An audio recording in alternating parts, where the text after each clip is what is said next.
ಪ್ರಥಮವಾಗಿ ಎಲ್ಲ ನನ್ನ ರೈತರಂದ್ರೆ ದೇವರಂತೀನಿ ಅವತ್ತು ದೇವರುಗಳಿಗೆ ನಮಸ್ಕಾರಗಳನ್ನು ಮಾಡಿ ನಾನು ಪ್ರಥಮವಾಗಿ ತಮಗೆ ಕ್ಷಮೆಯನ್ನ ಕೋರ್ತೀನಿ. ಯಾಕಂತಂದ್ರ ತಾವೇ ಗುರುವಾರ ಈ ಒಂದು ಹೋರಾಟವನ್ನು ಪ್ರಾರಂಭ ಮಾಡಿದಿರಿ. ಈ ಹೋರಾಟ ಗುರುವಾರದಿಂದ ಆಯ್ತಂತನ್ನೋದು ನನಗೆ ಗೊತ್ತಿರ್ಲಿಲ್ಲ. ಯಾಕಂದ್ರೆ ನಾನು ಬೆಂಗಳೂರು ಹೋಗುವಂತ ಕಾರ್ಯಕ್ರಮ ಇತ್ತು. ನಾನು ಬೆಂಗಳೂರಿಗೆ ಹೋದ್ನೆ ಅವತ್ತು.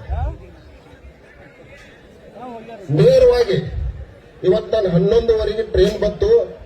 ಮನೆಗೆ ಹೋಗಿ ಜಳಕ ಮಾಡಿ ಸೀದಾ ಇಲ್ಲೇ ಬಂದೆ. ನಾನು ಈ ಒಂದು ನಿಮಗೆ ಬೆಂಬಲ ಕೊಡಬೇಕು, ನಿಮ್ಮ ಪರವಾಗಿ ನಾನು ಇದೀನಿ ಅಂತ ಹೇಳ್ಕೋಬೇಕು ಅಂತ ಅನ್ನೋ ಒಂದು ಕಾರಣಕ್ಕೆ ನಾನು ಇವತ್ತು ಇಲ್ಲಿ ಬಂದಿದ್ದೀನಿ. ನನಗೆ ಬಹಳ ಚಿನ್ನಪ್ಪಣ್ಣ ಆಗಿರ್ಬೋದು, ಗುರುಗಳಾಗಿರ್ಬೋದು, ಬಹಳ ಆತ್ಮೀಯ ನನಗೆ. ನಮ್ಮ ಪರಿಸ್ಥಿತಿ ಇವತ್ತ ಮೂಲತಃ ನಾನೊಬ್ಬ ರೈತ. ಯಾವ ಉದ್ಯೋಗನೂ ನನಗಿಲ್ಲ, ಯಾವ ಸಣ್ಣ ಉದ್ಯೋಗನೂ ಇಲ್ಲ. ಇವತ್ತು ನಾನು ಕಬ್ಬಿಗೆ ನೀರು ಹಾಸ್ತಿದ್ನು. ನನ್ನ ಜನ ಗುರುತಿಸಿ ಇವತ್ತು ನನ್ನ ರಾಜಕಾರಣದಾಗ ನನ್ನ ಕುರ್ಚಿ ಮತ್ತು ಕ್ಷೇತ್ರ ಜನ ಇವತ್ತು ನನ್ನ ಆಶೀರ್ವಾದ ಮಾಡಿ MLA ಮಾಡುವಂತ ಕೆಲಸ ಮಾಡಿ. ನಮ್ಮ ಪರಿಸ್ಥಿತಿ ನಮ್ಮಿಂದ ತಗೊಂಡು ಕಬ್ಬ ತಗೊಂಡು ಅವ್ರು AC ರೂಮ್ದಾಗ ಕೂತಾರ. ಇವತ್ತು ನಾವು ರೈತರು ಬೀದಿ ಮ್ಯಾಗ ಕೂತಿದೀವಿ. ಇವತ್ತು ನಮ್ಮ ಪರಿಸ್ಥಿತಿ ಹೆಂಗಾಗ್ಯಾವತ್ತಂದ್ರ ಈ ದೇಶಕ್ಕೆ ಅನ್ನ ಕೊಡ್ತಕ್ಕಂಥ ರೈತ ಇವತ್ತು ಬೀದಿ ಮ್ಯಾಗದಾನ. ಅದಕ್ಕೆ ನಾನು ಜಾಸ್ತಿ ಎದ್ದು ಮಾತಾಡಕ್ ಹೋಗಿಲ್ಲ. ಯಾಕಂತಂದ್ರೆ ಇವತ್ತು ನಮ್ಮ ಶಶಿಕಾಂತ್ ಗುರುಗಳು ಒಂದು ಮಾತು ಹೇಳಿದ್ರು. ನೀವು ಅಧಿವೇಶನೊಳಗ ನಮ್ಮ ರೈತರ ಪರವಾಗಿ, ಕಬ್ಬಿನ ಪರವಾಗಿ ನಾನು ಇದನ್ನ ಮೊನ್ನೆ ಒಂದು ಇಂಟರ್ವ್ಯೂದಾಗ ಮಾತಾಡಿ ನಾನು. ಬಟ್ ನೀವು ಆ ಇಂಟರ್ವ್ಯೂದಾಗ ಆ ಮಾತಾಡಿದ ಮಾತು ಕಟ್ ಮಾಡಿದ್ರು ಅವರು. ನಾನು ಅಸೆಂಬ್ಲಿಗೆ ಹೋಗಿ 2.5 ವರ್ಷ ಆಯ್ತು. ಈಗ ನಾನು ಒಳಗೆ ಕೂತ್ಕೊಂಡ ಕೇಳ್ತಿರ್ತೀನಿ ಮಾತುಗಳು. ಯಾವ ಭಾಗದ MLA ಏನ್ ಮಾತಾಡ್ತಾರೋ, ಯಾವ ಭಾಗದ MLA ತಮಗೆ ಸಂಬಂಧಪಟ್ಟಂಗೆ ಏನ್ ಮಾತಾಡ್ತಾರೋ ಇವತ್ತು ತಾವೆಲ್ಲ ನೋಡಿದೀವಿ.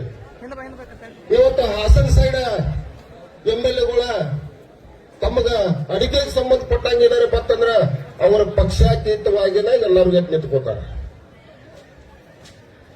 ಆ ಕಡೆ ತೆಂಗಿನಕಾಯಿಗೆ ಸಂಬಂಧಪಟ್ಟಂಗ ಏನಾದ್ರೂ ಸಮಸ್ಯೆಗಳು ಬಂದವಪ್ಪ ಅಂತಂದ್ರ ಅವರು ಪಕ್ಷಾತೀತವಾಗಿನ ಎದ್ದು ನಿಂತ್ಕೊಂಡು ಅವರವರ ಪರವಾಗಿ ಮಾತಾಡ್ತಾರ.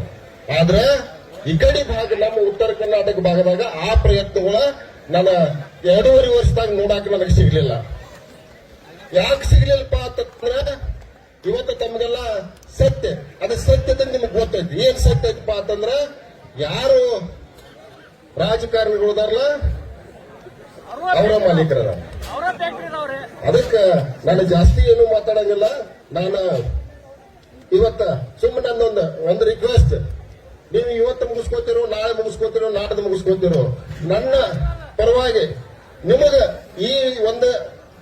ಈ ಧರಣಿಗೆ ಸಂಬಂಧಪಟ್ಟಂಗೆ ಏನಾದ್ರೂ ನನ್ನ ಸೇವೆ ಬೇಕಂತಂದ್ರೆ ನಾನು ನೀವು ಎಡದೂಸ್ ಇರ್ತೀರಿ, ನಿಮ್ ಜೋಡಿ ಕೊಂಡುವಂತ ನಾನು ಕೆಲಸ ಮಾಡ್ತನೋ.